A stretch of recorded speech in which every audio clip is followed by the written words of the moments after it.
Alhamdulillah nahmaduhu wa nasta'inuhu wa nastaghfiruh wa na'udzu billahi min shururi anfusina wa sayyiati a'malina may yahdihillahu fala mudilla lahu wa may yudlil fala hadiya lahu asyhadu an la ilaha illallah wahdahu la syarika lahu wa asyhadu anna Muhammadan abduhu wa rasuluh. Ya ayyuhalladzina amanu ittaqullaha haqqa tuqatih wa la tamutunna illa wa antum muslimun. Amma ba'd, fa inna ahsanal kalami kalamullah wa khairal hadi hadi Muhammad sallallahu alaihi wasallam wa syarrul umuri muhdatsatuha kullu muhdatsatin bid'ah wa kullu bid'atin dhalalah wa kullu dhalalatin Ma'asyiral muslimin rahimani wa rahimakumullah. Para hadirin yang berbahagia, semoga Allah Subhanahu wa taala merahmati kita semua dan menjaga kita di atas Islam dan di atas iman, di atas sunnah. Pertama-tama kita bersyukur kepada Allah Subhanahu wa taala atas segala nikmat yang telah diturunkannya kepada kita, yang mana kalau kita berusaha untuk menghitung nikmat Allah itu, kita tidak akan mampu menghitungnya. Wa in ta'uddu ni'matallahi la tuhsuha. Jika kamu mencoba menghitung nikmat Allah, kamu tidak akan mampu. Dan Allah Subhanahu wa taala memerintahkan kita untuk menyebut-nyebut nikmatnya. Wa amma bi ni'mati rabbika fahaddits. Supaya kita dapat mensyukurinya. Dapat mensyukuri setiap nikmat yang Allah Subhanahu wa taala berikan kepada kita. Mudah-mudahan kita termasuk hamba yang sedikit yang bersyukur kepada Allah Subhanahu wa taala. Wa qalilun min ibadiyas syakur, qalilan ma tashkurun. Dalam banyak ayat Allah menyebutkan sedikit manusia itu yang bersyukur. Mudah-mudahan kita masuk golongan yang sedikit itu. Allah telah menjanjikan tambahan nikmat bagi siapa yang bersyukur. La in syakartum la azidannakum.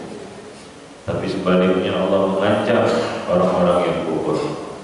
Wa in kafartum inna 'adzabi lasyadid. Sungguh azabku sangat pedih, yaitu bagi orang-orang yang kufur nikmat.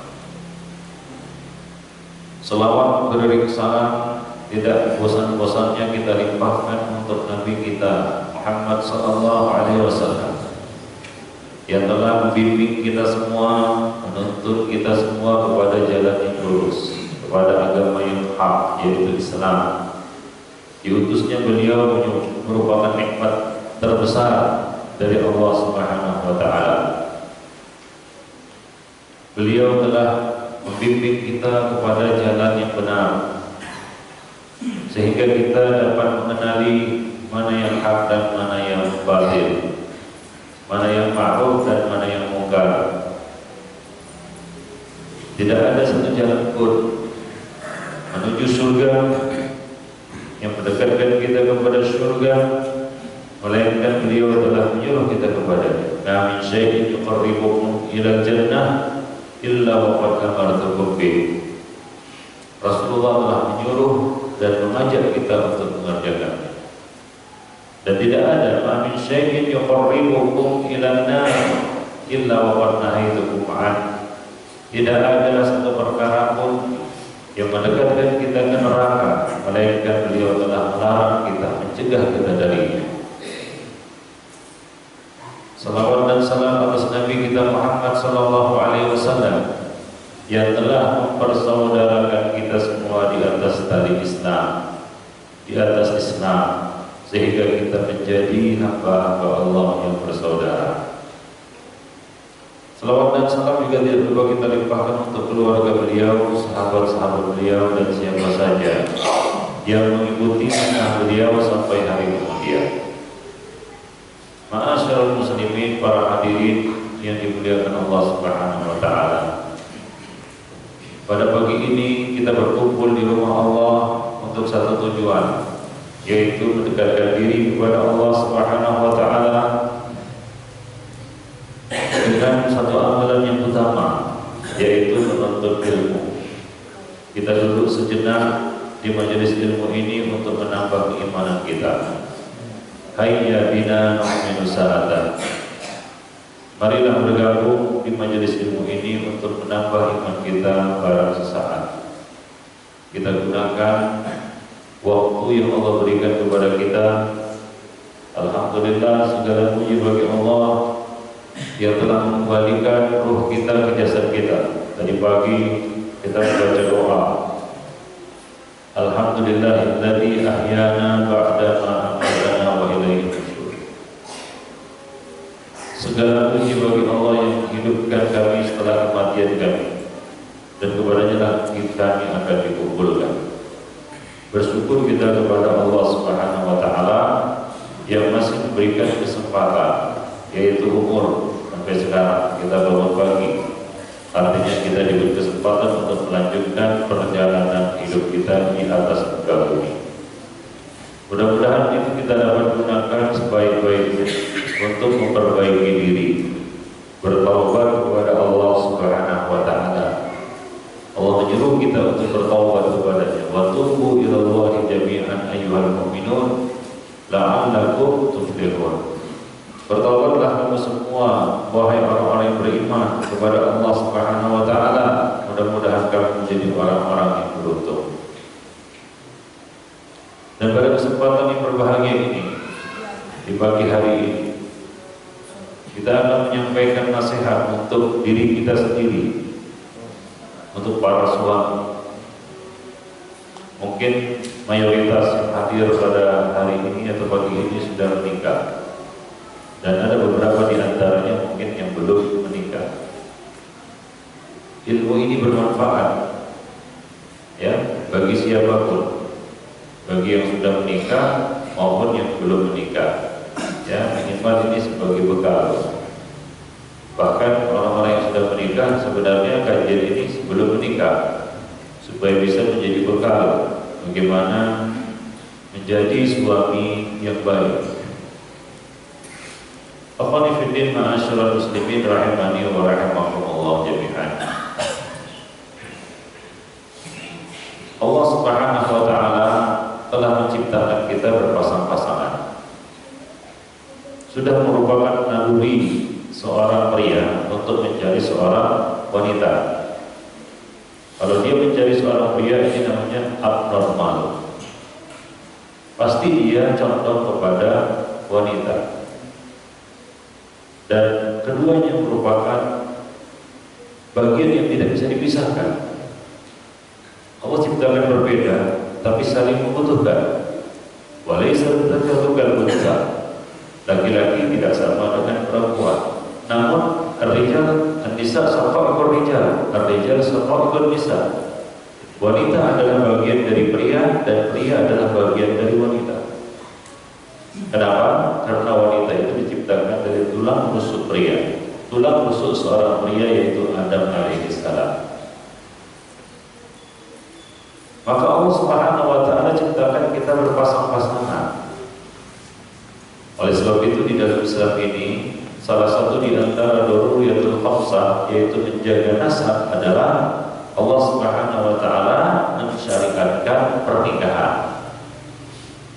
untuk melegalkan hubungan antara laki-laki dan perempuan yang tidak ada hubungan nasab antara mereka, tali darah di antara mereka. Lalu Allah satukan mereka dalam satu akad yang Allah Subhanahu wa taala sebutkan mitsaqan ghalidha, akad yang sakral, yaitu akad pernikahan.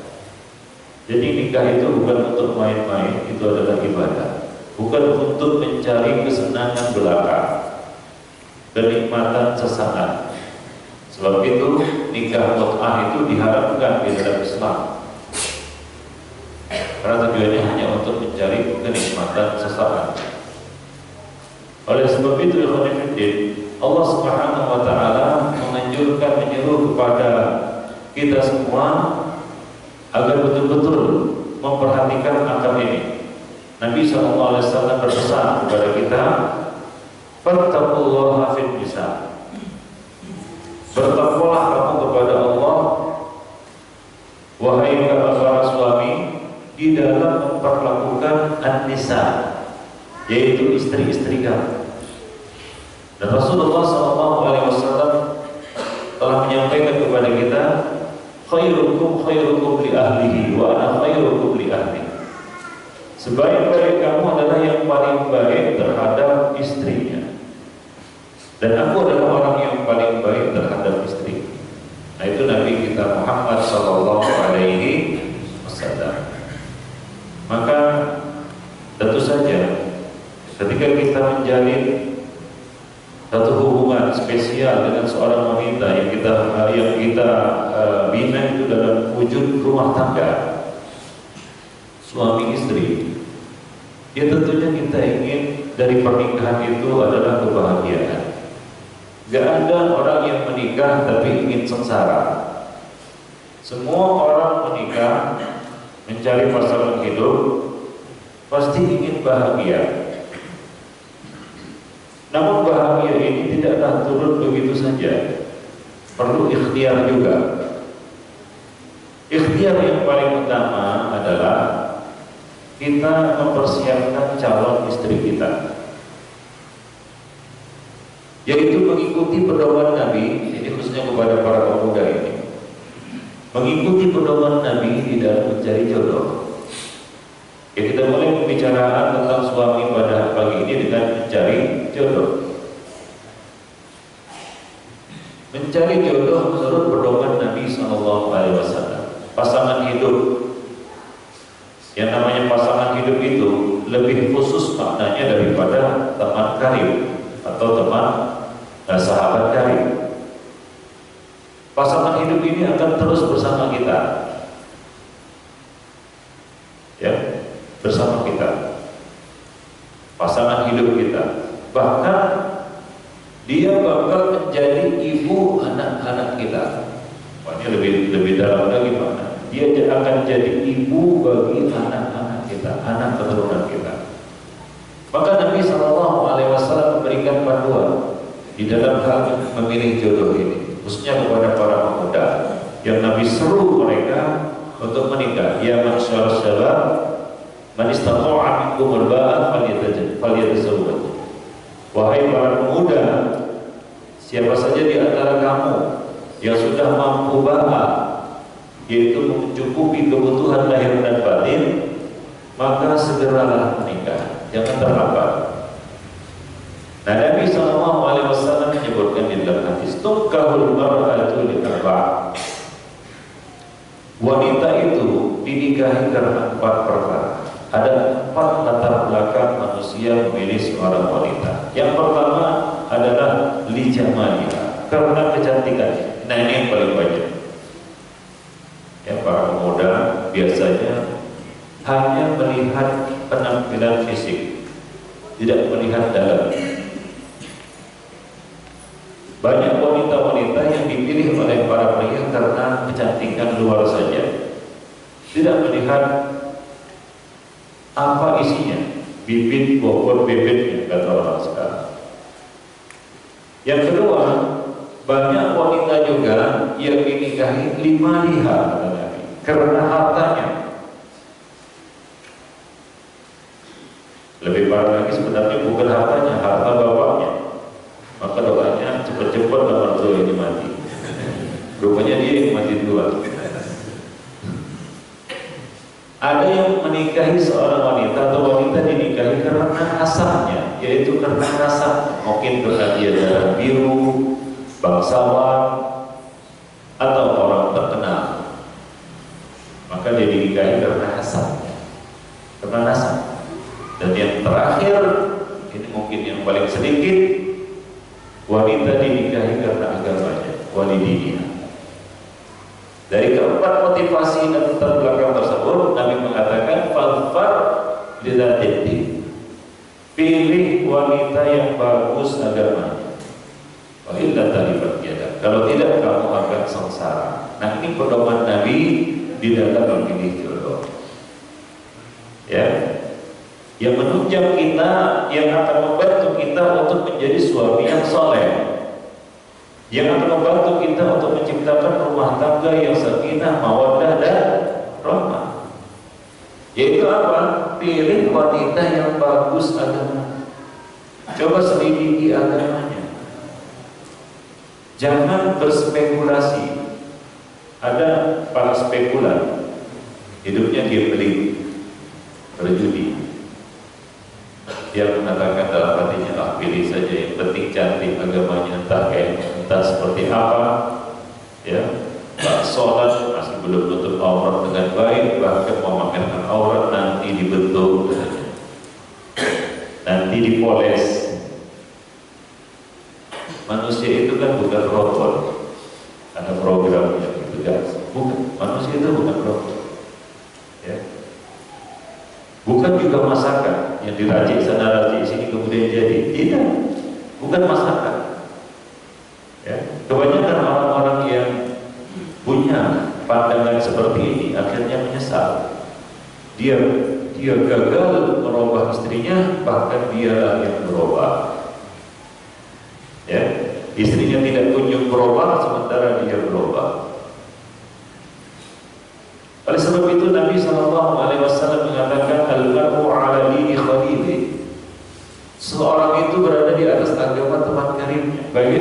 Bayangkan, teman karib saja bisa mempengaruhi diri kita, warna hidup kita, apalagi itu pasangan hidup. Maka pilihlah wanita yang bagus agamanya, kata Nabi. Pilih yang sudah jadi. Jadi gak repot-repot lagi kita untuk memolesnya, ya, untuk merubahnya. Apalagi begitu menikah punya anak, yang mana kita harapkan dia bisa menjadi ibu yang baik bagi anak-anak kita, sementara dia harus dipoles-poles lagi. Nah, ini kan kerjaan namanya.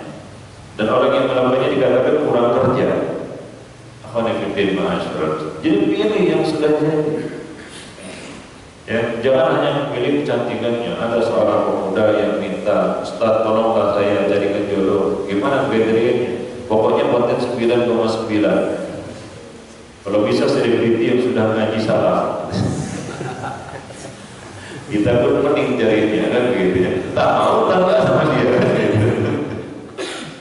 Jadi ikhwanifiddin asyarul muslimin, yang namanya kecantikan itu relatif.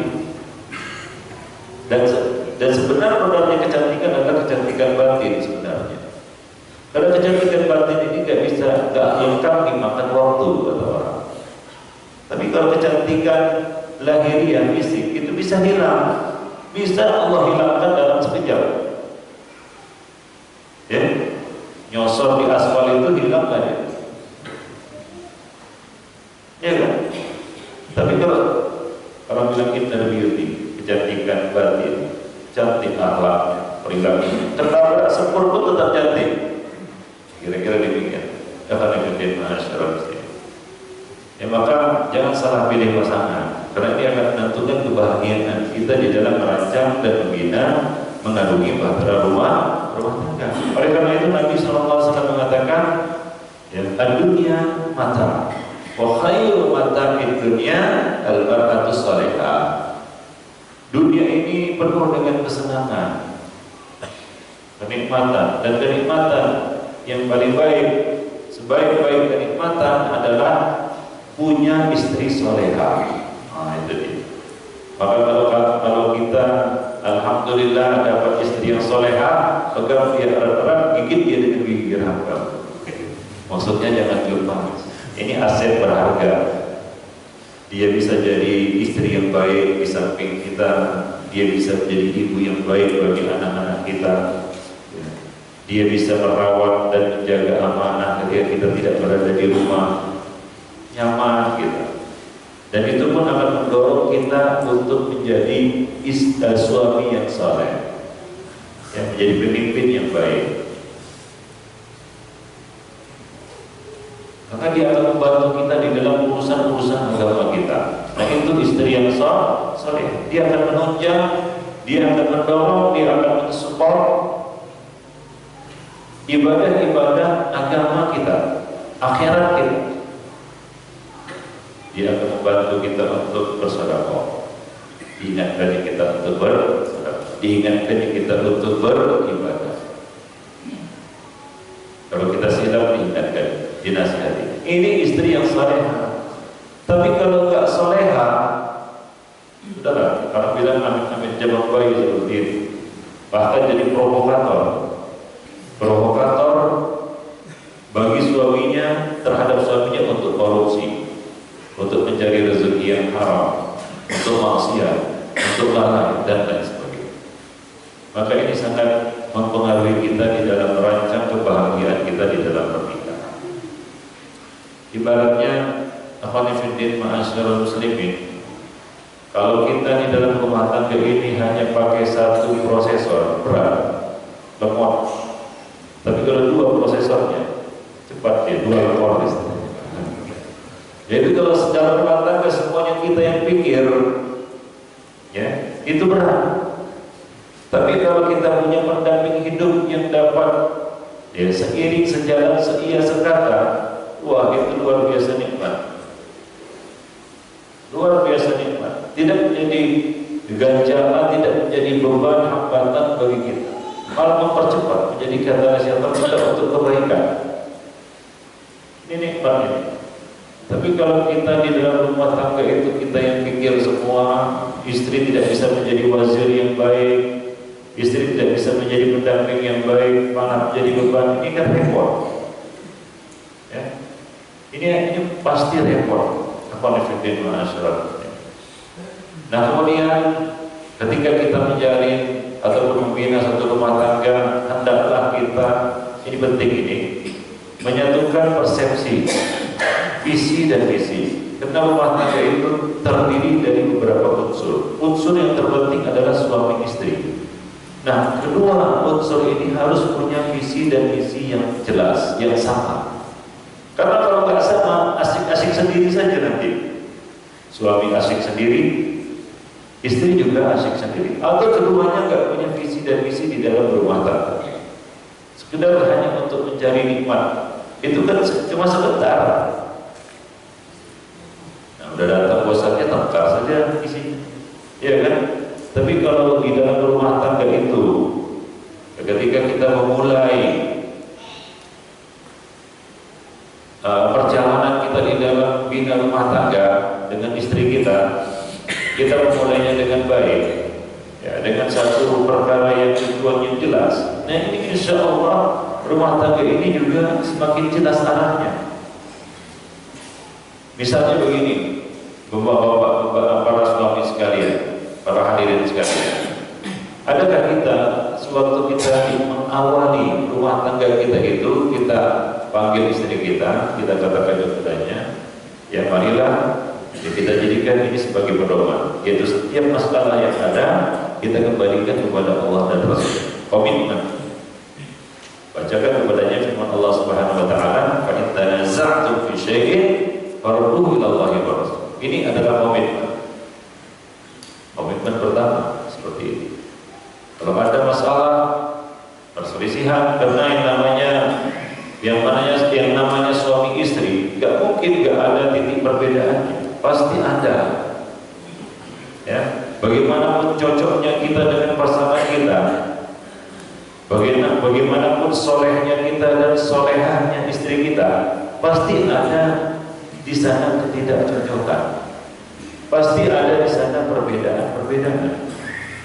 Jangan kita dengan istri kita, saudara kembar saja kadang-kadang tak cocok satu sama lain, bertengkar juga, bergaduh juga, itu kembar.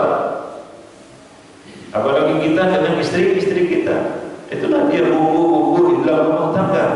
Ketidakcocokan, tidak sepahaman, kadang-kadang bergaduh, kadang-kadang keenakan, kan begitu, pasti terjadi itu dalam rumah tangga. Tapi selama kita punya komitmen di awal bahwa apapun masalah yang terjadi, perselisihan yang muncul, kalau dikembalikan kepada Allah, keduanya punya komitmen, Yaitu apa? Faruddu ila Allah wa Rasul. Mengembalikannya kepada Allah dan selesai masalah. Ada dulu waktu awal membina hubungan dengan istri kita ataupun memulai rumah tangga kita mengambil komitmen seperti itu. Ada? Kira-kira dulu enggak ya? Begitu saja lah, gabung-gabung begitu saja kata orang sekarang. Harus hingga ketika memang terjadi masalah, diingatkan dengan komitmen ini, dia ingat, oh iya, ini komitmen awal kita. Hingga masalah apapun Allah jamin akan selesai. Jika apa? Jika keduanya mau tunduk kepada Allah dan qala Rasul. Ayat ini bukan hanya dalam masalah-masalah yang terjadi di antara kaum muslimin, masalah fikih, bukan, masalah rumah tangga lebih penting lagi. Banyak yang kita katakan permasalahan yang terjadi antara suami istri, dua-duanya lapor kan begitu ya, artinya bercurhat, lapor, Ustaz suami saya begini, Ustaz istrinya begini, ya, mas bertengkar pada keduanya, berselisih. Kemudian diputuskan masalah mereka dengan kitab Allah atau sunnah Rasulullah. Ada saja salah satu dari dua belah yang nggak mau, nggak legowo. Kenapa? Ya memang nggak ada komitmen sejak awal untuk itu. Nggak ada komitmen apa-apa. Istri pun maunya menang sendiri, suami juga mau menang sendiri. Akhirnya nggak betul. Jadi penting itu kita mengambil komitmen dengan pasangan kita. Ya, istri mengambil komitmen dari suaminya, suami mengambil komitmen dari istrinya. Untuk apa? Fa in tanaza'tum fi syai'in farudduhu ila Allah wa Rasul. Jika bertengkar, jika berselisih, maka marilah sama-sama kita kembalikan masalah yang terjadi itu kepada Allah dan Rasul, kepada kitab Allah dan kepada sunnah Rasulullah sallallahu alaihi wasallam. Nah, demikian jemaah fiddin. Ma'asyarul muslimin rahimani wa rahimakumullah. Nah, kemudian sebuah komitmen lagi yang perlu kita ambil adalah tadi kita sebutkan bahwa menikah ini untuk meraih kebahagiaan. Maka keduanya harus satu persepsi juga tentang bahagia. Ya, harus satu persepsi juga tentang bahagia. Jangan-jangan istri kita ingin menikah dengan kita, dia ingin bahagia. Dalam pandangannya apa bahagia itu? Punya harta yang banyak. Sehingga kita seketika suaminya tidak bisa mewujudkan impiannya itu, dia merasa nggak bahagia. Maka sebagai istri terlontarlah dari lisannya, aku nggak bahagia sama si fulan. Kenapa nggak bahagia? Istri kamu, suami kamu kan soleh, masya Allah. Salat gak tinggal, bahkan yang sunat-sunat juga dikerjakan, puasa juga demikian, rajin menuntut ilmu, penampilannya saleh, akidahnya lurus, akhlaknya bagus. Kenapa gak bahagia? Iya dia katanya. Nah, begitu. Ternyata si istri punya persepsi tentang bahagia, yaitu apa? Tercukupinya materi. Nah, jadi perlulah kita menyatukan persepsi dengan istri kita, dengan pasangan hidup kita, bahwa bahagia itu bukanlah melulu berkaitan dengan materi. Bahkan banyak orang-orang yang bergelimang materi ternyata gak bahagia. Maka kita dudukkan dulu. Ini perlu para suami menjelaskan, menceramahi istrinya tentang bahagia. Ya fulana, ya, tahukah kamu apa yang dimaksud dengan bahagia itu? Bahagia itu bukanlah identik dengan kekayaan yang melimpah ruah. Ya. Hingga kadang-kadang suami istri yang memandang kebahagiaan itu dengan materi, yang ketika dilihatnya suaminya tidak bergelimang materi, dia mengatakan ada uang abang saya, gak ada uang abang ditendang. Nah, siap-siaplah kita ditendangnya. Ya, maka ketika kita kurang materi, dia pun menyepelekan kita, meremehkan kita, mengacuhkan kita, gak diladeni lagi, gak maksimal lagi pelayanannya. Kenapa? Si abang ini gak ada duit. Nah, demikian Jadi perlu ya kita berikan masukan kepada istri kita, mengingatkannya bahwa ya yang namanya bahagia itu bukanlah melulu berkaitan dengan materi. Rasulullah SAW ya telah memberikan pandangan kepada kita tentang hakikat kebahagiaan. Nabi mengatakan arba'un minas sa'adah, 4 perkara yang mendatangkan kebahagiaan. Al-mar'atu shalihah wal maskanul wasi', al-jarus salih wal markabul hani. 4 perkara yang mendatangkan kebahagiaan itu adalah istri yang salehah, rumah yang luas, tetangga yang baik, kendaraan yang nyaman. Oh, ini kan materi Ustaz. Ya nanti akan kita jelaskan. Demikian juga Nabi mengatakan salasatun minas sa'adah. Ya, 4 perkara yang mendatangkan kebahagiaan. 3 perkara yang mendatangkan kebahagiaan, mendatangkan kesenangan.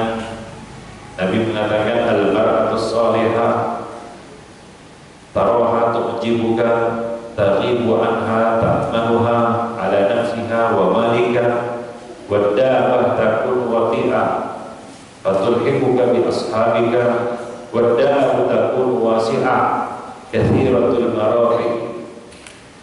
3 perkara yang membawa kebahagiaan itu adalah yang pertama istri yang salehah, yang membuatmu kagum setiap kali kamu melihatnya, yang kamu merasa aman atas kesucian dirinya dan hartamu apabila kamu tak berada di sisinya. Itu yang pertama. Yang kedua, kendaraan yang cepat yang membuatmu dapat menyusul rekan-rekanmu.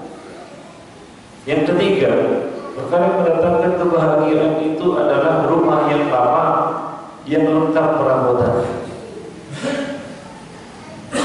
Nah ini semuanya arti biasa. Maksudnya istri yang salehah adalah istri yang patuh taat beragama. Itu istri saleh. Ada rumah yang luas, maknanya adalah hati yang lapang, yang senantiasa terisi dengan sifat qanaah. Karena qanaah ini sebenarnya kekayaan. Al-qanaah kanzun la yanfad. Qanaah itu adalah kekayaan yang tidak akan ada habisnya. Kalau kita ingin jadi orang yang paling kaya, maka miliki sifat qanaah. Dan tetangga yang baik adalah lingkungan dan pergaulan yang baik. Adapun kendaraan yang cepat adalah setiap sarana dan harta yang kita miliki yang mendorong kita untuk bersegera berlomba-lomba di dalam amal saleh. Itu kendaraan yang cepat. Itu kita dapat memaksimalkan semua yang Allah berikan kepada kita untuk kebaikan. Kesehatan digunakan untuk kebaikan. Umur digunakan untuk kebaikan. Semakin panjang umur semakin baik. Dan tua-tua lagi, makin tua makin menjadi. Ada perabotan yang lengkap adalah ilmu yang bermanfaat yang mengisi hati kita. Demikian yang menefidin masyarakat. Itu perkara yang mendatangkan kebahagiaan.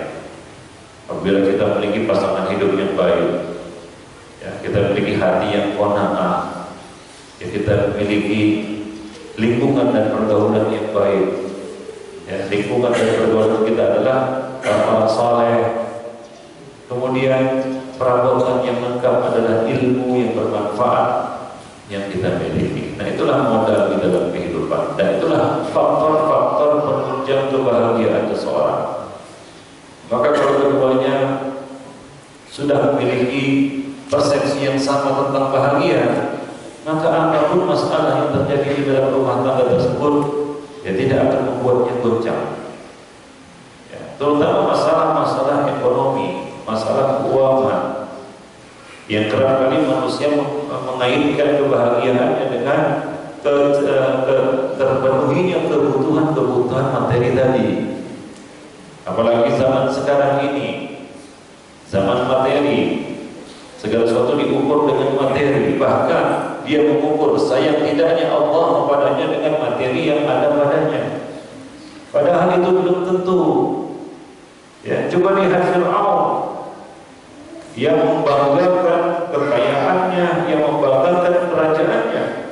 Dia berkata dengan sombongnya, "Wahadil anharu tajri min tahti." Sungai Nil ini mengalir di bawah kakiku, katanya. Artinya apa? Istananya di atas sungai Nil. Itu Fir'aun. Matinya ditenggelamkan oleh Allah Subhanahu wa taala. Korun berlimpah materi, bahkan saking kayanya Korun ini, saking kayanya, kunci-kunci ya gudang kekayaannya itu tidak mampu dipikul oleh orang-orang yang kuat. Saking banyaknya, bukan hartanya, kuncinya. Saking kayanya Korun ini. Tapi dia sombong. Ternyata Korun juga gak bahagia dengan hidupnya, dengan harta yang dimiliki. Akhirnya apa? Dia ditenggelamkan. Fakhasafna bihi wa bidarihi al-ardh. Kami tenggelamkan Korun bersama harta bendanya ke dasar bumi. Hingga sekarang ini kalau kita gali tanah, ketemu harta, wah kita menyebutnya harta Korun.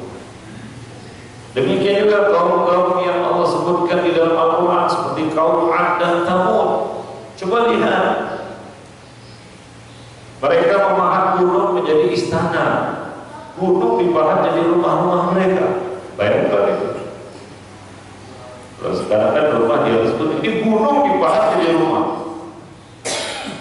Mereka memiliki kemakmuran hidup yang luar biasa. Tapi ketika mereka kufur, Allah Subhanahu wa taala binasakan mereka dengan angin topan, dengan suara halilintar, sehingga mereka seperti pohon-pohon yang tumbang. Binasa kepada kejadian. Jadi digelontorkannya materi kepada seorang hamba bukan berarti Allah itu sayang kepadanya. Belum tentu. Dan bukan juga merupakan ukuran tinggi rendahnya kedudukannya di sisi Allah Subhanahu wa taala. Maka orang yang paling beruntung dengan harta yang Allah berikan kepadanya adalah yang dapat dia gunakan hartanya itu untuk menaati Allah Subhanahu wa taala. Misalnya apa? Dia berbagi, sedekah. Dia gunakan hartanya itu untuk hal-hal yang bermanfaat. Ya. Dia gunakan hartanya itu untuk mendekatkan diri kepada Allah, bukan malah untuk at-takatsur, bermegah-megahan, menyombong-nyombongkan diri di hadapan manusia. Ikhwani fiddin, ma'asyiral muslimin, rahimani wa rahimakumullah. Jadi demikianlah, ya kita juga harus satu persepsi dengan pasangan hidup kita. Apa sih yang kita kejar di dalam rumah tangga? Bahagia itu apa? Ya, kalau istri kita sebagaimana yang saya sebutkan tadi memandang bahagia itu kalau kita bergelimang materi, nanti suatu saat ketika kita berada di bawah, ya dia memandang hidupnya gak bahagia. Ya itulah dia dunia. Allah Subhanahu wa taala katakan tentang dunia, wa tilkal ayyam nudawiluha bainan nas. Itulah dia hari-hari yang kami pergilirkan di antara manusia. Hidup itu kata orang seperti roda berdadi, kadang di atas, kadang di bawah. Nah ini kadang-kadang ketika kita berada di bawah, kita merasa tidak bahagia. Pasangan hidup kita, istri kita merasa, wah mas kita sekarang gak bahagia. Kenapa? Jatuh miskin kita, jadilah jatuh miskin lagi. Apa itu? Suruh. Ketika kita Allah Subhanahu wa taala cabut sebahagian dari rezeki kita merasa terampas kebahagiaan kita. Sungguh sangat sempit, sangat picik kalau kita memandang bahagia itu hanya dengan materi. Bapak Ibu ma'asyiral muslimin. Ya jadi, ya misalnya kita katakan kepada istri kita, ya wahai sayangku, sesungguhnya nikmat Islam dan nikmat sunnah, kita berada di atas Islam dan di atas sunnah Nabi, itu adalah nikmat yang besar. Segala nikmat yang kita miliki, materi yang kita miliki, ini tidak ada artinya tanpa nikmat Islam dan sunnah. Beruntung kita, wahai istriku, kita menjadi seorang yang berada di atas Islam dan bisa berjalan di atas sunnah. Nah, kita ajak dia untuk ngaji sunnah kan gitu ya. Sehingga apapun yang terjadi di dalam rumah tangga kita, dia merasa bahagia, tidak terampas kebahagiaannya, atau tidak merasa melarang hidupnya sengsara hidupnya. Maka seorang yang sudah memiliki menggenggam hidayah Islam dan sunnah di tangannya, dia tidak layak untuk mengeluhkan masalah rezeki. Tidak patut. Ya, karena dua nikmat ini tidak akan tergantikan dengan nikmat apapun. Ridho kita, mau kita digantikan, kita biasanya jatuh miskin, tapi kita berada di atas Islam dan sunnah. Diganti oleh Allah, diambil sunnah itu dari kita, digelontorkan materi yang melimpah ruah kepada kita. Mau? Tentunya kita tidak mau. Jadi itu penting di dalam rumah tangga. Ini adalah mukadimah yang di dalam rumah tangga, karena mukadimah itu juga perlu, kan begitu? Buku kalau nggak ada mukadimahnya kan bingung juga, nggak tahu apa isinya. Nah, jadi mukadimah seperti ini di dalam pernikahan itu sangat penting. Dan sebagaimana kalau misalnya ada masalah maka kembali kepada mukadimah, kan begitu. Ikhwanifiddin ma'asyiral muslimin, kalaulah dulu waktu mengawali pernikahan kita belum sempat membuka rumah tangga kita dengan mukadimah seperti ini, ya maka nggak ada kata terlambat. Nah sekarang panggil istri, ya. Nah mulai sekarang kita punya komitmen, ya apapun masalah yang terjadi, farudduhu ilallahi wa rasul. Sekarang kita mengejar kebahagiaan yang kita kejar adalah kebahagiaan tanpa batas, yaitu kebahagiaan yang hakiki. Nah, demikian, yaitu kebahagiaan di akhirat, dekat dengan Allah, dekat dengan agama, berlimpah, ya nikmat hidayah kepada kita. Itulah bahagia. Kita bisa berada di atas Islam dan di atas sunnah, ya terjaga iman kita, itu adalah kebahagiaan. Jadi ini perlu ditanamkan di dalam rumah tangga. Nah kemudian di dalam rumah tangga kita harus mengerti posisi kita, khususnya para suami. Posisi kita adalah sebagai pemimpin. Allah Subhanahu wa Ta'ala telah menetapkan itu di dalam kitabnya. Allah Subhanahu wa Ta'ala telah menjelaskan itu di dalam Al-Quran. Ar-rijal qawwamuna 'alan nisa. Laki-laki itu adalah pemimpin bagi kaum wanita, itu bagi istri-istri. Nah, kepemimpinan di dalam rumah tangga adalah pilar yang terpenting. Sukses tidaknya satu rumah tangga tergantung kepada kepemimpinan suami di dalam memimpin rumah tangga. Ibarat suatu negara, keluarga itu kan negara kecil, ya. Ada pemimpin, ada rakyat. Pemimpinnya adalah suami, wazirnya adalah istri, rakyatnya adalah anak-anaknya. Presiden tanpa dibantu menteri, kewalahan. Menteri gak ada presiden, kebingungan. Maka keduanya harus sinergi.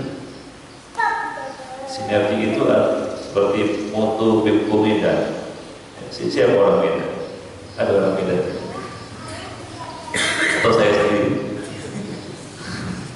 Kalau Depok apa? Bepom atau apa? Depok. Beriman. Nah? Beriman. Apa? Beriman. Depok. Tegar beriman. Depok ini Pemko atau Pemko? Pemkot. Medan juga Pemkot. Moto Pemko Medan adalah bekerja sama dan sama-sama bekerja. Nah itu dia.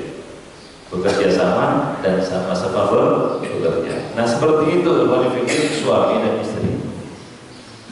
Memimpin dengan bawahannya, presiden dengan menteri-menteri, harus sinergi, saling menunjang, satu sama lain bergerak menuju satu tujuan, satu arah.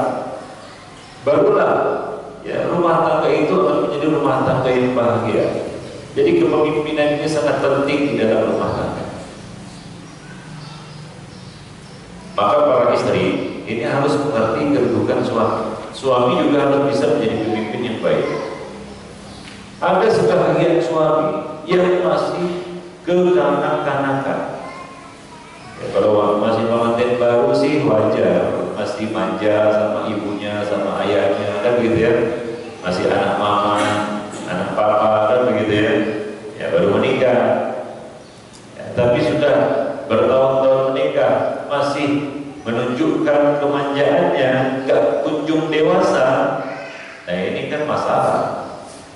Hingga dia tidak bisa bertindak sebagai pemimpin, tidak bisa mengambil keputusan, tidak bijaksana di dalam menetapkan aturan. Maka seorang suami itu harus punya leadership. Laki-laki harus ditanamkan jiwa kepemimpinan. Kalau kita punya anak laki-laki, itu tanamkan itu, jangan dibuat manja. Karena suatu ketika dia akan jadi suami, jadi pemimpin rumah tangga, maka makna tanggung jawab kepemimpinan ini mesti dia miliki. Leadership. Itulah laki-laki. Laki-laki memang diciptakan Allah Subhanahu wa taala untuk memimpin. Maka apapun, Pak, baik itu organisasi, ya, negara ataupun rumah tangga, kalau urusan itu diserahkan kepada kaum wanita, tidak akan beruntung. Nabi mengatakan la yufliha qaumun wallau amrahum imra'atan. Tidak akan beruntung kaum apapun, satu kaum yang menyerahkan kepemimpinannya kepada kaum wanita. Urusan diserahkan kepada kaum wanita. Nah, maka di dalam rumah tangga kita harus bisa bertindak jadi pemimpin. Dan kepemimpinan tidak boleh kita serahkan kepada istri. Kamu sajalah yang ngatur. Ini lemah. Suami harus pegang kendali. Bagaimanapun, ya kayanya istri kita misalnya, tingginya kedudukannya. Nah di sana ada orang yang istrinya itu kaya, punya penghasilan mungkin. Ya. Tapi tetap dia tidak boleh merampas tongkat kepemimpinan itu dari suami. Contohnya siapa? Khadijah. Khadijah itu kedudukannya lebih tinggi dari Nabi dari sisi apa? Kekayaan. Khadijah tentunya lebih kaya daripada Nabi. Kenapa? Khadijah ini saudagar. Nabi dulu bawahannya, pegawainya. Jadi secara status sosial itu berbeda. Tapi Khadijah tidaklah merampas kepemimpinan dari tangan suami. Ya, jadi itu penting. Nah dalam hal ini tentunya kita jangan menjadi laki-laki yang lemah. Gak mampu jadi pemimpin dan gak mampu untuk memimpin. Padahal di hari kiamat kelak, kalau terjadi apa-apa di dalam rumah tangga itu, ya, yang akan dipanggil ke hadapan Allah adalah para suami. Nabi mengatakan, ar-rajulu ra'in ala ahli baiti wa huwa mas'ulun an ra'iyati. Seorang laki-laki adalah pemimpin atas keluarganya dan dia akan ditanya tentang mereka. Yang akan ditanya nanti, dipanggil nanti ke hadapan Allah Subhanahu wa taala bukan siapa-siapa, tapi suaminya. Yang memimpin ma'asyiral muslimin rahimani wa rahimakumullah. Jadi kita harus siap memikul tanggung jawab sebagai seorang pemimpin. Ya, menjadi seorang pemimpin. Nah, itu penting. Nah, seorang pemimpin itu harus memiliki beberapa kriteria. Di antaranya adalah pemimpin itu harus memiliki kasih sayang, kebijaksanaan. Sebagai seorang suami, hendaknya kita jangan menjauhi sifat misalnya diktator, otoriter, serakah, mau menang sendiri, kasar, tidak lemah lembut kepada bawahan. Nah, inilah kita katakan sifat-sifat yang mesti dihindari. Pemimpin yang kesatria itu adalah pemimpin yang justru dapat menjadi pelayan bagi apa yang dipimpinnya. Maka orang Arab mengatakan, Sayyidul Qawmi Khadimun. Pemimpin satu kaum itu adalah khadimnya, yang melayani. Di samping dia yang mengatur, mengambil kebijaksanaan. Jadi kita sebagai seorang suami harus siap jadi pemimpin. Jauhi sifat kekanak-kanakan, ya tidak dewasa, atau suka melemparkan tanggung jawab. Ya, suka melemparkan tanggung jawab, gak berani ngambil keputusan, diserahkan kepada istri. Nah, lalu kalau terjadi apa-apa, istri yang dikambing hitamkan. Ini kan namanya pemimpin gak mau mikir. Ya, maka kita harus siap mengambil keputusan, punya ketegasan. Nah, itu adalah sifat-sifat yang harus kita miliki. Dan kita harus bisa bekerja sama dan sama-sama bekerja dengan istri kita. Artinya tolong-menolong, saling bahu-membahu. Nah, ini bukan hanya di dalam urusan din. Sebagaimana Nabi SAW menceritakan, ya, rahimallahu ra'an, semoga Allah merahmati seseorang, yaitu seorang suami yang bangun pada malam hari, lalu dia mengerjakan sholat, lalu dia tidak bangun sendiri, dia bangunkan istrinya. Untuk apa? Untuk sholat. Kalau tidak mau, dia percikan air pada wajahnya supaya bangun. Nah, artinya bukanlah harus seperti itu. Ya, bunyikan alarm kan gitu, supaya dia bangun. Nah, ini dalam urusan-urusan agama. Demikian juga dalam urusan-urusan dunia. Jadi perlu, ya, kita memiliki jiwa kepemimpinan ini.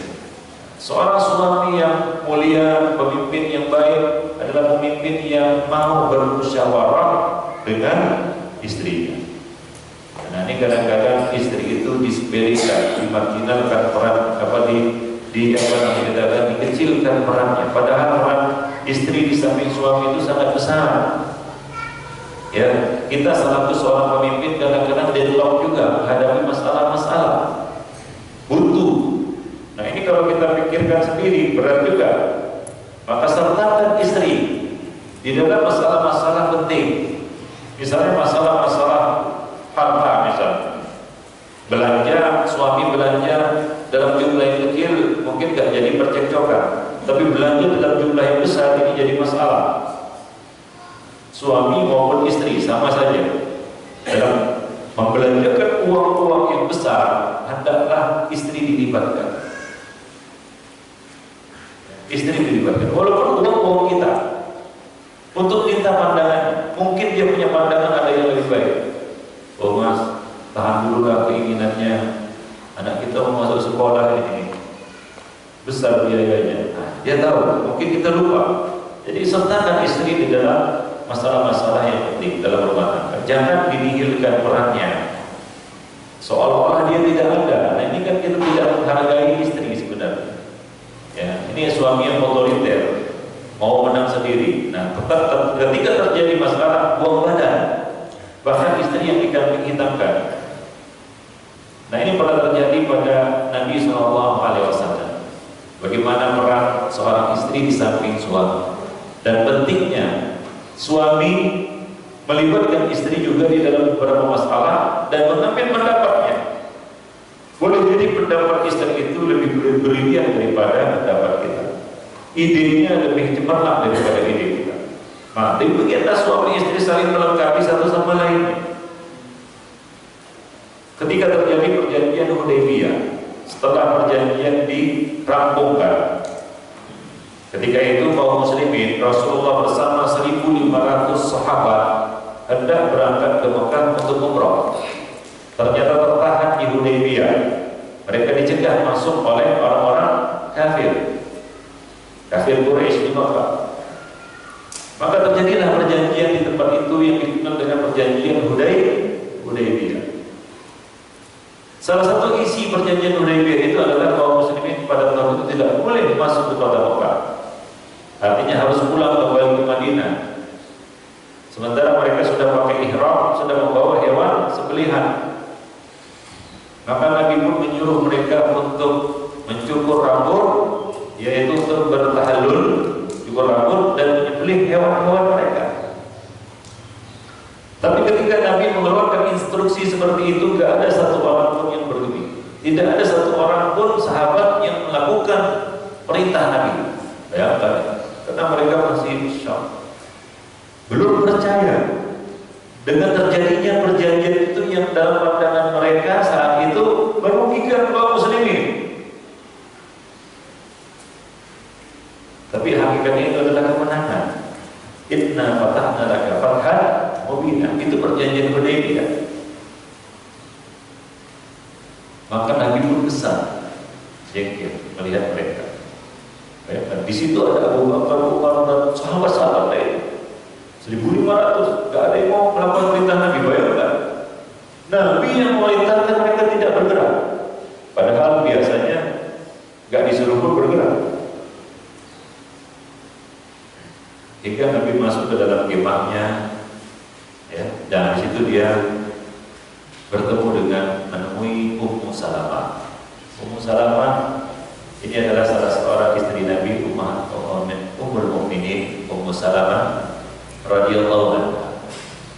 Dan menceritakan, karena kesal Nabi ceritalah kepada istrinya. Biasanya kalau kita ada masalah di kantor, pulang ke rumah, curhatnya sama istri kan gitu, kesal, jengkel, bicara tentang atasan tadi begini, ngomel gitu. Istri kadang-kadang jadi pendengar yang baik gitu ya. Kalau istri itu istri yang solehah, ditenangkannya kita kan begitu ya. Kalau istrinya enggak, wah, itu susah, itu malah dipanas-panas, itu lagi ya, besok lawan aja. Nabi bertemu dengan Ummu Salamah dan menceritakan kepada Ummu Salamah tentang sikap para sahabat tersebut. Maka Ummu Salamah radhiyallahu anha mengatakan, wahai Nabi Allah. Nah begitulah kadang-kadang seorang laki-laki, coba bayangkan, Nabi ya, dalam kondisi seperti itu kadang-kadang terluput dari sesuatu yang tidak terpikir dan tidak terdetak, terpetik dalam benak beliau pada saat itu. Nabi. Nah, di sini Ummu Salamah memainkan perannya sebagai seorang istri yang soleh. Begitulah, di samping seorang suami yang soleh, berdiri seorang istri yang soleh, siap membantunya, mendukungnya, dan mengarahkannya kepada kebaikan-kebaikan. Itulah nikmatnya punya istri yang soleh. Maka Ummu Salamah mengatakan kepada Nabi, wahai Rasulullah, wahai suamiku, maukah engkau mereka melakukan? Kan itu masalahnya. Mereka tidak maukah engkau agar mereka melakukan? Keluarlah. Jangan bicara kepada seorang pun dari mereka. Panggil tukang cukur, cukurlah rambut. Ambil hewan sembelihanmu, sembelih. Gak usah bilang-bilang, gak usah bicara apapun. Nah ini bagus. Kalau istri yang nggak baik, itulah dasar mereka itu. Keras kepala semua. Oh ini itu tambah panas lagi. Tidak selesai masalah. Ummu Salamah berikan satu ide yang berlebihan. Maka Nabi pun betul juga. Nabi pun keluar melaksanakan ide dari istri beliau.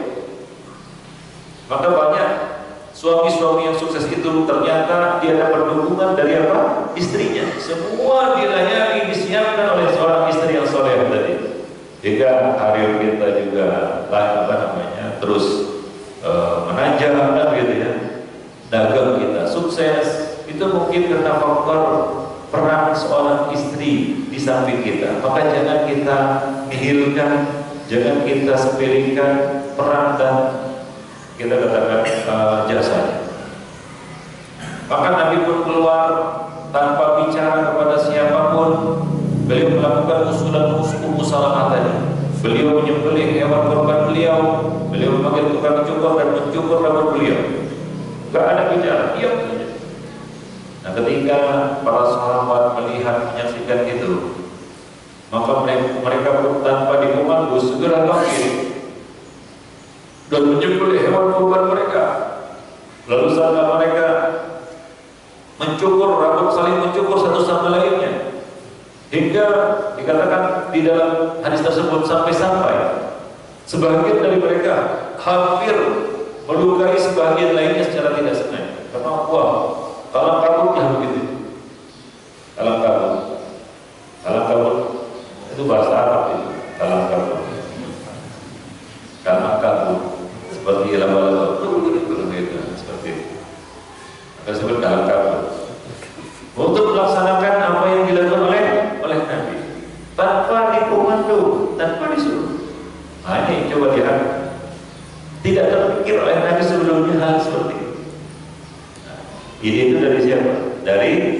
seorang istri yang salehah. Nah, itu peran istri yang memimpin ma'asyiral muslimin rahimani wa rahimakumullah. Jadi sebagai seorang pemimpin yang bijak itu adalah pemimpin yang dapat memanfaatkan potensi orang-orang yang ada di bawah. Dan di sini dia dapat melihat potensi istri, dia dapat melihat potensi anak-anaknya, dan itu dia sinergikan dengan potensinya hingga rumah tangga itu menuju kepada arah yang benar. Ya, akan menuju kepada kebahagiaan ma'asyiral muslimin rahimani wa rahimakumullah. Kemudian seorang pemimpin itu harus punya ketegasan, tegas. Namun tegas ini bukan berarti kasar dan keras. Tegas itu perlu, karena kalau tidak tegas itu namanya mencela-mencela. Ya. Nah, orang-orang yang tidak tegas seperti ini, ya biasanya suka melemparkan tanggung jawab kepada orang lain. Nah, kalau terjadi apa-apa suka mengkambing hitamkan orang lain. Nah, kita sebagai seorang suami harus punya ketegasan agar kehidupan rumah tangga dapat berjalan dengan baik. Apalagi kita menghadapi seorang makhluk yang lemah yang bernama wanita. Wanita itu kata Nabi diciptakan dari tulang rusuk yang bengkok. Khuliqna min dilah. Tulang rusuk yang bengkok, seperti itulah wanita. Maka kita harus kenal karakter wanita. Bagaimana tulang rusuk yang bengkok itu? Kata Nabi, wa idza dhahabta tuqimuhu kasarta wa idza tarakta la yazalu ahwaj. Jika kamu paksa untuk diluruskan, itu patah. Kalau dibiarkan, maka akan tetap bengkok.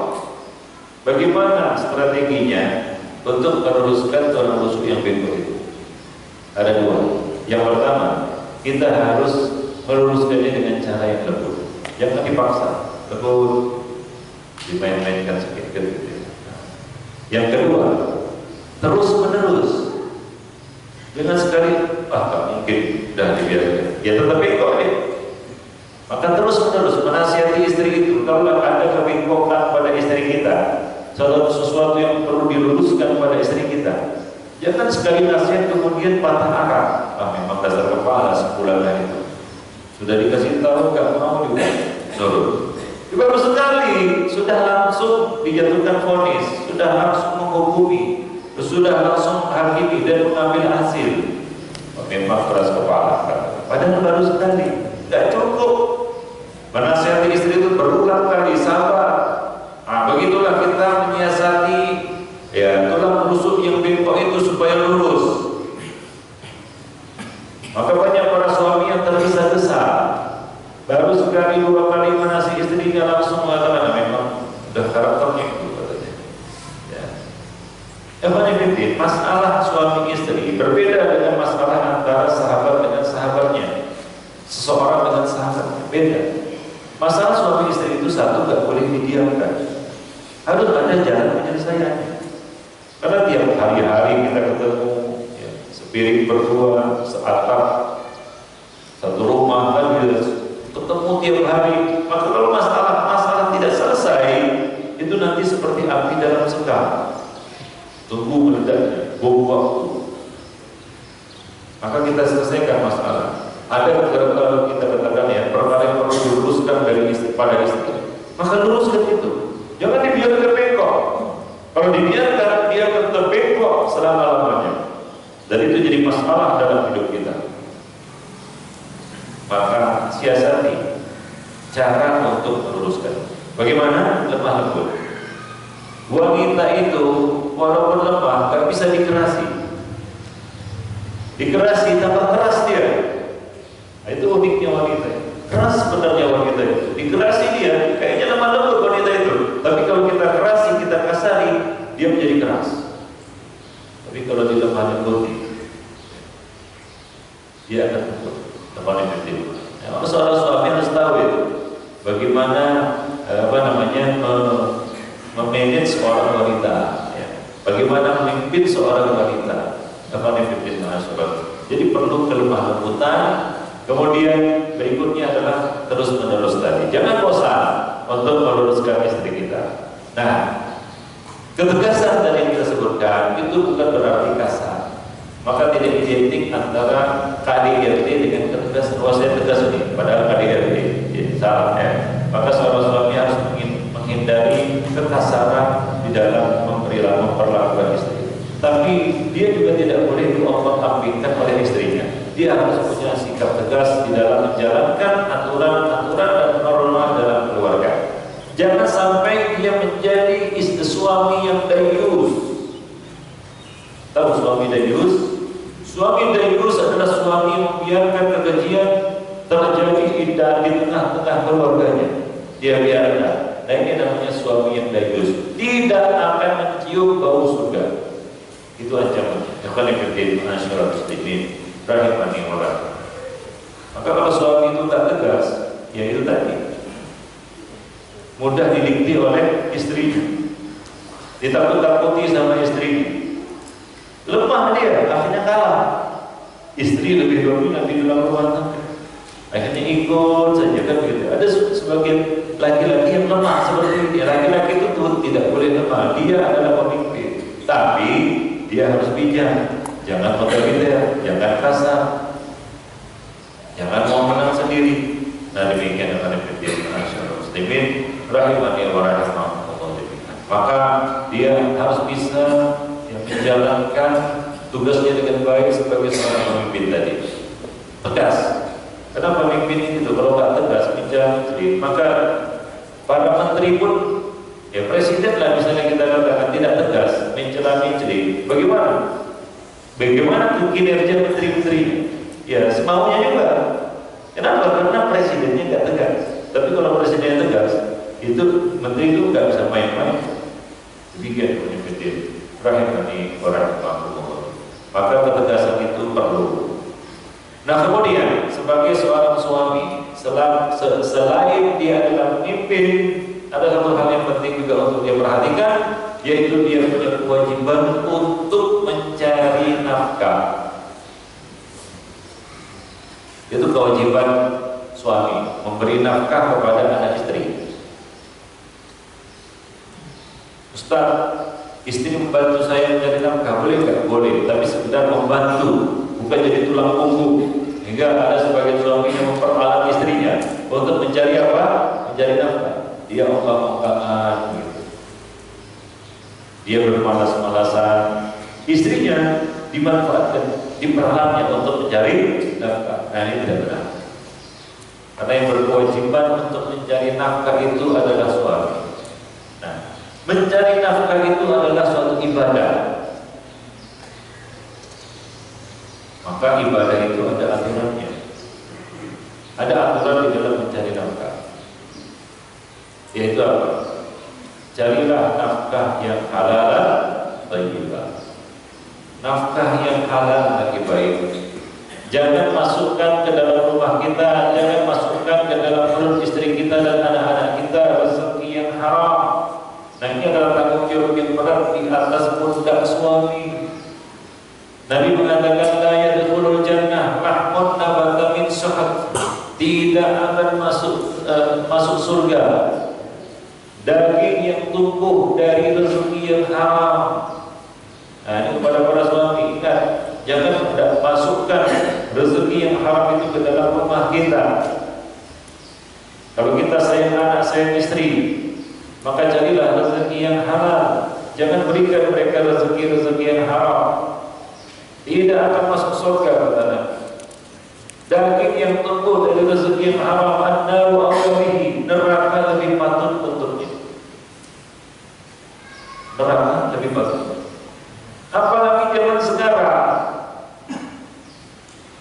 zaman yang mana Nabi mengatakan saya tiada nasi zaman la yubali fihi al.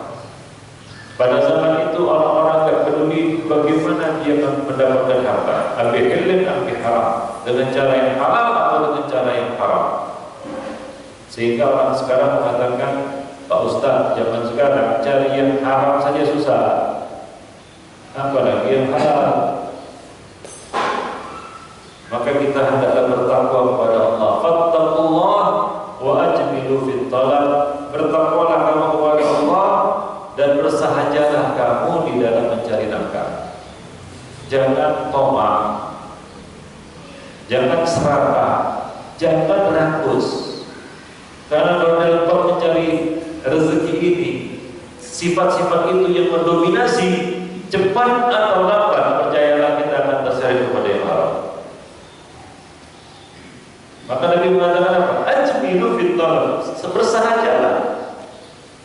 Jangan terlalu tomak, rakus, serakah.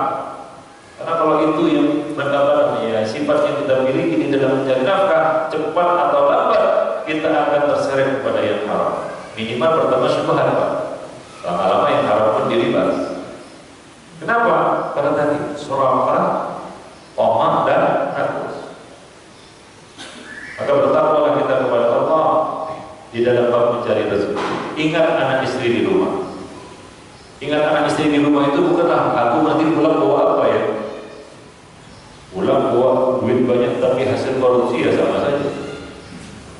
Maka berkaitan dengan harta ini berat tanggung jawabnya di akhirat. Semua ditanya, tapi tentang harta akan diajukan dua pertanyaan. Dari mana dan kemana?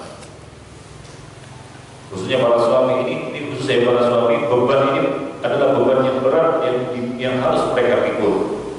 Kemana itu?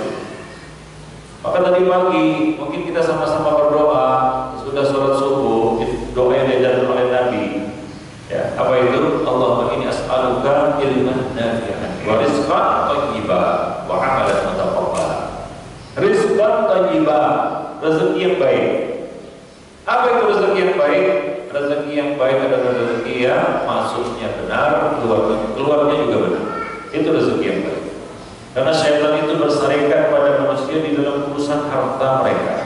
Allah mengatakan wasyarikhum fil amwali wal aulad. Dan bersarikatlah kamu, kata Allah kepada syaitan ini, di dalam urusan harta dan anak-anak mereka. Jadi syaitan itu ikut campur dalam urusan harta dan anak-anak kita. Apa yang dicampur oleh syaitan dalam urusan harta kita? Dibisikinya kita untuk mencarinya dengan cara yang tidak halal, yang diharamkan. Dibisikinya kita untuk membelanjakan harta itu kepada hal-hal yang tidak bermanfaat, bahkan yang haram. Itulah campur tangan syaitan di dalam urusan harta manusia. Maka masuknya harus baik, keluarnya juga harus baik. Selain itu tidak dikatakan thayyib. Contohnya orang yang keringat jagung dia mencari harta itu halal, gak nipu, gak korupsi, gak curang dan lain-lain. Tapi sayang, ketika dia membelanjakan hartanya ini kepada hal-hal yang maksiat, dibelinya rokok, padahal rokok itu membunuh, tertulis ya, main judi dia, lagi main perempuan dia, atau dibelanjakannya untuk hal-hal yang tidak bermanfaat. Nah ini tidak baik hartanya. Nah di sana ada orang yang mencarinya dengan cara yang tidak baik, korupsi, mencuri, curang, menipu. Habis itu bersedekah. Maka sekarang kalau mau korupsi jangan tanggung-tanggung, nanti sedekahnya sedikit. Kalau mau korupsi, mencuri jangan tanggung-tanggung, nanti sedekahnya sedikit. Langsung saja gede, bisa bangun satu masjid utuh katanya. Hasil mencuri, hasil menipu, kan begitu ya. Ini enggak benar juga. Ini memang ya keluarnya bagus, tapi maksudnya enggak bagus. Harta ini tidak thayyib baginya, bahkan enggak ada apa-apa dia dari situ. Ya, Nabi mengatakan man jama'a malan haraman tsumma tasaddaqa bihi falaysa lahu 'inda Allahi ajrun wa kana isruhu 'alaihi. Barang siapa yang mengumpulkan harta yang haram lalu dia belanjakan, ya, dia sedekahkan, dia infakkan, maka tidak ada pahala baginya di sisi Allah Subhanahu wa taala. Dia tidak berpahala dari amal sedekahnya. Sementara dosa tetap terhitung dosa, nggak hapus dosanya dengan itu. Asumsinya bagaimana? Kalau saya nanti nyantuni anak yatim, bangun masjid tahapus, beda.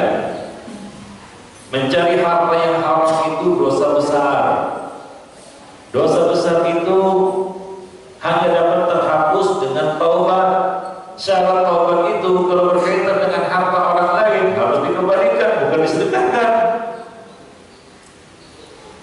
Kalau itu uang negara diserahkan, dikembalikan ke negara. Kalau itu uang orang lain diserahkan kepada yang memilikinya, yang berhak untuk memilikinya, pemiliknya. Hari ini kita menifidin ma'asyarul muslimin rahimani wa rahimah. Ya, dan akan tapi dosanya kata Nabi, wa kana isru alaihi, dosanya tetap terhitung dosa.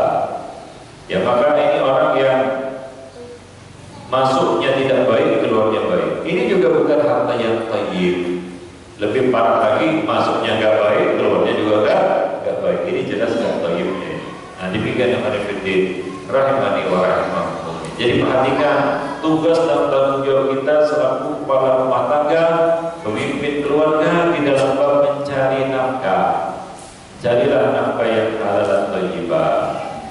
Janganlah kita masukkan ke dalam rumah kita rezeki-rezeki yang haram. Wallahu a'lam bishawab. Nah, mungkin itu saja ya. Sampai jam berapa ini tanya jawabnya? Tanya jawabnya sampai 6:30. Ya, ada waktu 15 menit untuk tanya jawab.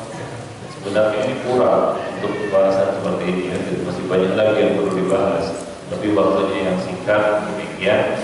Ya, kita cukupkan terus di sini. Mungkin dalam kesempatan yang lain kita dapat menyambung pembicaraan. Karena di sini ada beberapa pertanyaan.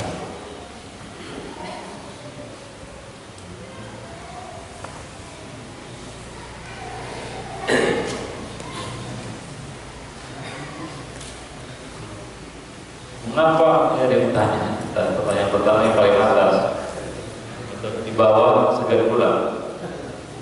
Mengapa belajar di Pakistan, bukannya di Madinah? Ya, bumi kan luas. Ada di Mesir, ada di Yaman, nggak melulu di Madinah. Bahkan yang ada guru-guru hadis di Madinah itu kebanyakannya dari Pakistan. Ya, kebanyakannya berasal dari Pakistan. Ilmu agama Islam di Pakistan lumayan berkembang besar. Ya, sekedar menggambarkan bagaimana di Pakistan itu ya. Nah, sana ada hadis, ada beberapa kelompok-kelompok lainnya. Nah, kita sana ikut ahlul hadis. Ya, kalau di sini salahnya di sini lah, gitu. Ahlul hadis. Di Pakistan itu kalau bulan Ramadan, ya, di semua masjid yang saya ketahui, semua masjid itu pasti khatam Quran. Imamnya habis. Bahkan masjid kecil sekalipun tetap satu malam satu juz. Nah, itu hebatnya di sana ya. Jadi memang bulan Ramadan itu bulan Al-Quran di sana. Apalagi masjid besar seperti ini, imamnya itu pasti hafiz dan di belakang itu para hufaz.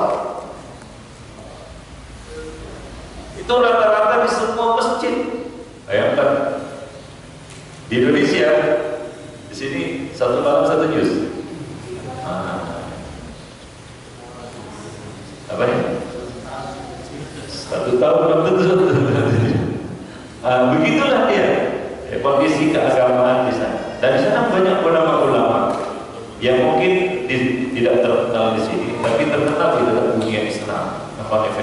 Seperti Mubarak Furi, di sana ada Syekh Bajuruddin As-Sindi, ada beberapa ulama terkenal di sana sebenarnya yang enggak dikenal mungkin di sini. Sebagian adalah masalah kitab hadis. Dari sana masih ada riwayat-riwayat hadis, riwayat hadis sampai kepada Nawawi, Ibnu Hajar dan lain-lain. Jadi tradisi silsilah sanad hadis sana masih ada di Pakistan. Nah, demikian. Jadi banyak sebenarnya tempat-tempat di dunia ini yang kita bisa belajar Islam. Wallahu a'lam. Bagaimana manhaj salafi di Pakistan?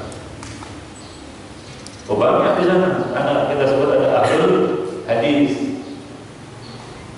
Lebih banyak dari mungkin karena jumlah penduduk di sini lebih banyak aja ya. Tapi lebih banyak salafi di sana daripada di sini. Ya, ada bikin di masyarakat muslim. Allah a'lam.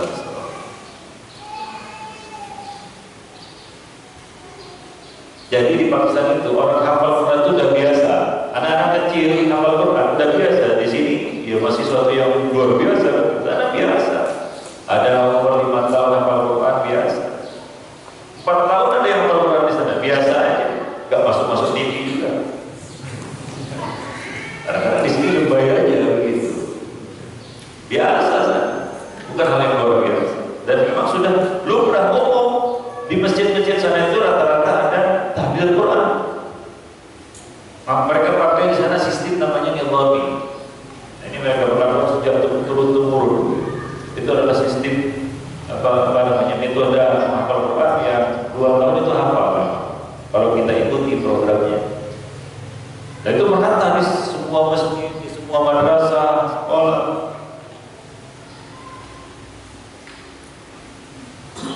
Dapat saya katakan Indonesia ini terhitung ketinggalan dibandingkan sana ya.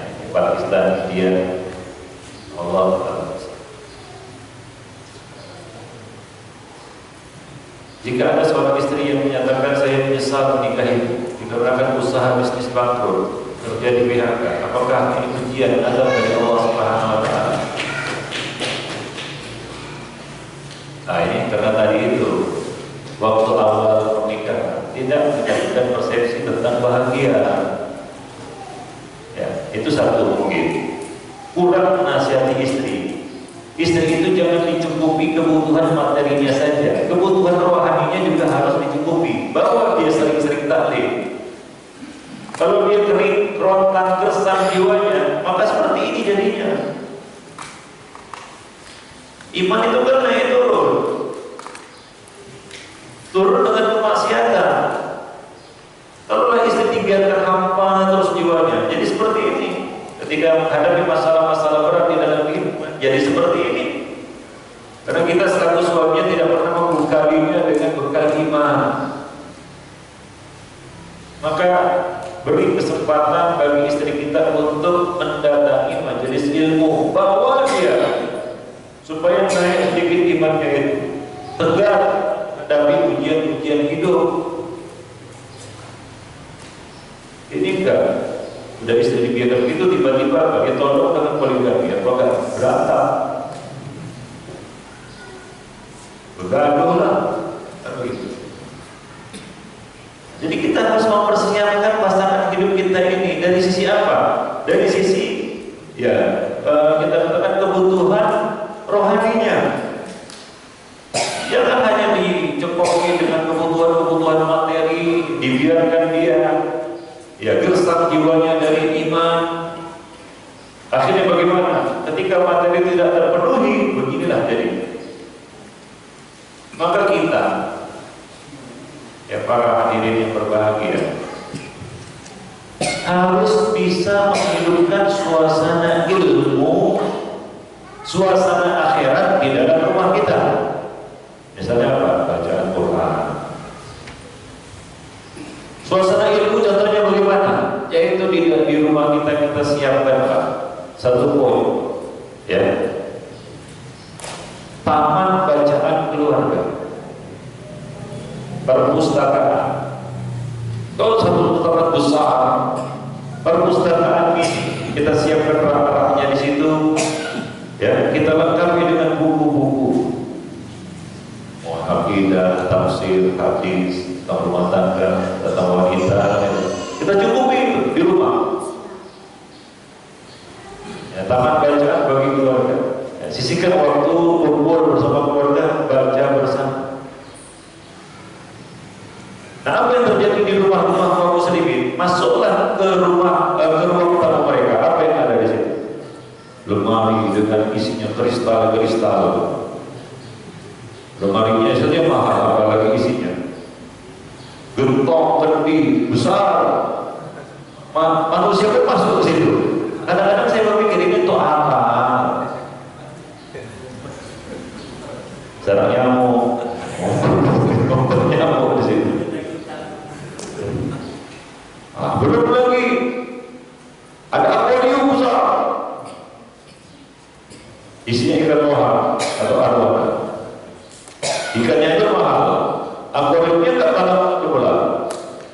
pendidikan itu modal gitu. Kan seperti Jawa, macam belokon gitu jadi. Gak nambah iman juga, kan begitu ya. Nah itu kan sia-sia, duit semua itu. Nah itu yang kita tinggalkan untuk istri kita di rumah. Dia pun gak mau. Dia lihat semua itu kan, dia terbiasa, dia jadi mewah, tak apa, ada benda-benda yang gak ada manfaat. Belum lagi dia berkewajiban untuk menjaganya, merawatnya. Itu kristal harus dilapis satu-satu. Ini kan pemborosan, membelanjakan uang untuk hal-hal yang sebenarnya tidak begitu penting.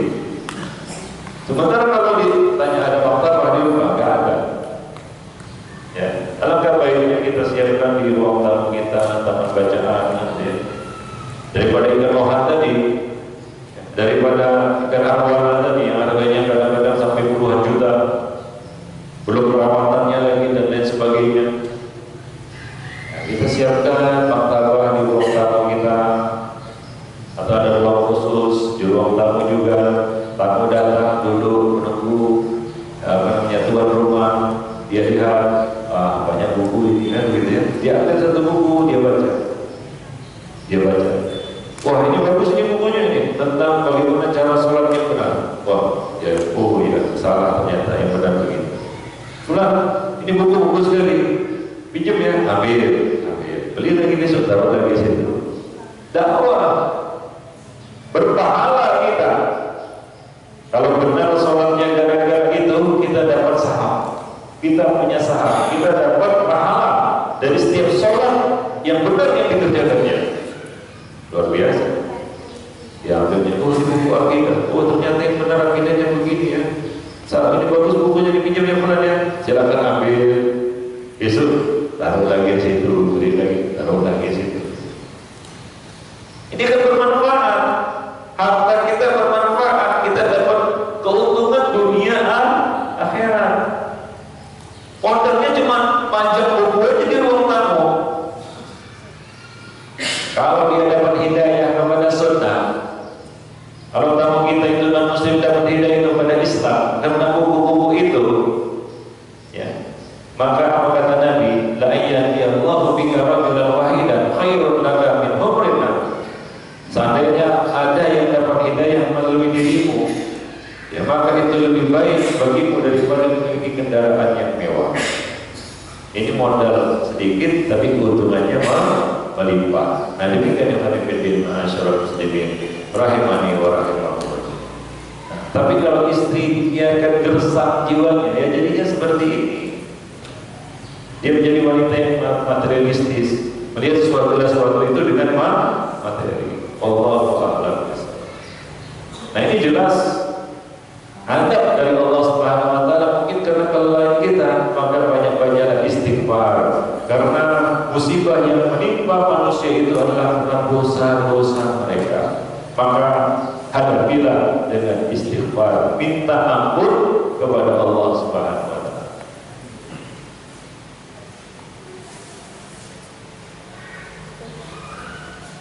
Mohon penjelasan mengapa shaf dalam surat itu harus rapat kaki dan bahu. Yaitu karena sunnah Nabi memerintahkannya. Ya. Sebelum sholat Nabi senantiasa mengingatkan para makmum untuk merapatkan barisan, menutup celah. Ya, para sahabat mensifatkan bagaimana keadaan waktu itu, yaitu mereka merapatkan bahu mereka dan kaki mereka. Hadisnya sahih, silakan buka Sahih Bukhari.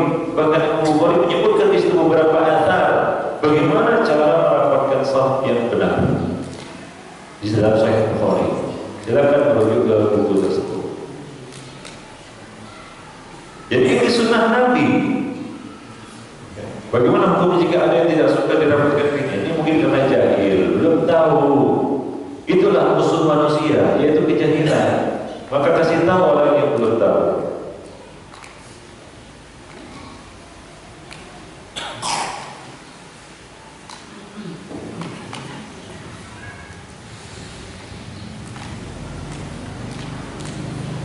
Apa hukumnya jika istri sering menolak jima? Nah, ini tidak boleh. Istri itu salah satu kewajibannya adalah ya, melayani suami walaupun dia berada di atas tumpu api, yaitu di danau, sedang kapal